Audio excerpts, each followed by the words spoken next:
નમસ્કાર ખેડૂત મિત્રો, મારું નામ છે અલ્કેશ પટેલ અને આપણી યુટ્યુબ ચેનલ છે ખેતીની વાત મારું ગુજરાત. આજે ગામ છે નાની ભગેડી, તાલુકો કાલાવડ, જિલ્લો જામનગર. એક આપણા પ્રગતિશીલ ખેડૂત છે એની ફિલ્ડ વિઝિટમાં હું રૂબરૂ આવ્યો છું. આજે તારીખ છે 3/8/2024. તો મિત્રો આ મગફળી છે બીટી 32 છે ને, બીટી 32, અને અહીંયાથી વાવેતર ચેન્જ છે. આ છે 24 નંબર જ છે ને. આ વાવેતર કરેલું છે 6/6/2024. તો મિત્રો તમને આ ખેડૂત પાસેથી જ માહિતી આપણે જાણશું કે આમાં શું ટ્રીટમેન્ટ કરી છે અને કઈ રીતનું છે. ત્યારબાદ આપણે લાઈવ ઉપાડી અને જોશું કે જે સારવાર કરી છે તો શું રિઝલ્ટ મળ્યા છે. આવી જાવ. તમારું નામ શું છે પહેલાં? કોટડિયા સતીશભાઈ ભુવનભાઈ, નાની ભગેડી. કોટડિયા સતીશભાઈ ભુવનભાઈ, ગામ નાની ભગેડી. હવે સતીશભાઈ, આપણે વાવેતર કેટલી તારીખે કર્યું છે? 6/6/2024. આ બીટી 32 છે અને અહીંયાથી 24 નંબર મગફળી ચાલુ થાય છે. તો શરૂઆતમાં પાયા ખાતરમાં તમે શું આપ્યું હતું અને ત્યારબાદ તમે શેનો છંટકાવ કર્યો? પાયા ખાતરમાં તો વાણસાપ અને 12-32 અને સલ્ફર ફાટ. આપણે જે ઉનાળે આ ખેડૂતનો આપણે કૃષિ યુનિવર્સિટીમાં જમીનનો લેબ રિપોર્ટ કરાવ્યો હતો, એટલે એમાં જે ભલામણ હતી ભલામણ મુજબ આપણે પાયા ખાતર એને અપાયું હતું અને એ મુજબ એને ટ્રીટમેન્ટ કરી હતી. બરાબર છે. ત્યાર પછી તમે છંટકાવ શેનો કર્યો? માહી. તો મિત્રો આપણે આ માહી વસ્તુ છે, આ ફ્લાવરિંગની દવા આવે છે. આના કેટલા છંટકાવ કર્યા છે? 2 છંટકાવ કર્યા છે. કેટલા દિવસના ગાળે કર્યા છે? 15 દિવસના ગાળે મિત્રો આ માહીના 2 છંટકાવ કર્યા છે. કેડીએમ ક્રોપ કેરનું માહી આવે છે, એટલે આ તમારા ગમે એરિયામાં મળી જશે. સોડિયમ પેરા નાઇટ્રોફિનોલેટ ટેકનિકલ આવે છે. રિઝલ્ટ ખૂબ સારા છે. પંપે 20 ml નું પ્રમાણ છે.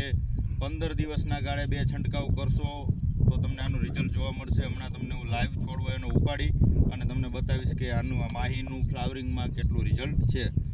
ત્યારબાદ આપણે એને ખાતર વપરાયું હતું ઇમ્પ્રૂવ. મિત્રો આ ખાતર આપણે જમીનમાં એને રેતી સાથે કે બીજા કોઈ ખાતર સાથે આપ્યું હતું? બીજું 2-3 જાતનું ખાતર બીજા ખાતર સાથે મિક્સ કરી અને આપણે એને જમીનમાં અપાયું. તો આ આપ્યું કેટલો સમય થયો સતીશભાઈ? 25 દિવસ પહેલાં આપણે જમીનમાં ઇમ્પ્રૂવ આપેલું છે. આ મગફળી થઈ છે 2 મહિનાની આજુબાજુ થવા આવી છે. 55 દિવસ જેવો સમય થયો છે અને 20-25 દિવસ પહેલાં આપણે ટૂંકમાં 1 મહિનાની મગફળી થઈ ત્યારે ઇમ્પ્રૂવ ખાતર 1 વીઘે ટૂંકમાં 4 કિલોની બેગ છે. 1 એકરનું માપ છે. એકરના માપ મુજબ આપણે એને ઇમ્પ્રૂવ ખાતર આપેલું હતું.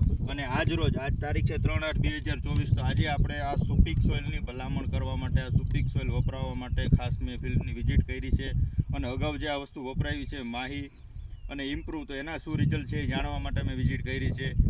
આજે અથવા કાલે આ સુપીક સોઇલ છે 1 એકરમાં રેતી સાથે મિક્સ કરીને આમાં આપવાનું જ છે, એટલે એના માટે હું ભલામણ કરવા આવ્યો છું. હવે મિત્રો આપણે લાઈવ ઉપાડીને જોશું કે આમાં શું આપણે રિઝલ્ટ મળ્યા છે. તો આમાં ગમે ત્યાંથી આપણે છોડવો ઉપાડશું.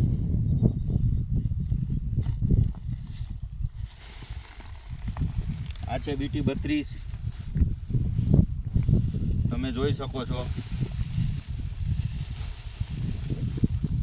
કે આની અંદર મૂળનો ડેવલપ કેટલો છે, તંતુ મૂળનો વિકાસ કેટલો છે. હજી આ 55 દિવસની મગફળી થઈ છે તો આની અંદર મૂળની સંખ્યા પૂરતા પ્રમાણમાં છે. ગારો ખૂબ વધારે છે એટલે આમાં જોવા મળતું નથી. અહીંયા સતીશભાઈ તમે ઉપાડો, જોઈ શકો છો તમે, એને ઉપાડી છે. આ છે બીટી 32, બતાવો તમે એને. ત્યારબાદ હું તમને ઉપાડું છું 24 નંબરનો એક છોડ ઉપાડીને બતાવીશ તમને. આમાં આ છે મિત્રો 24 નંબર.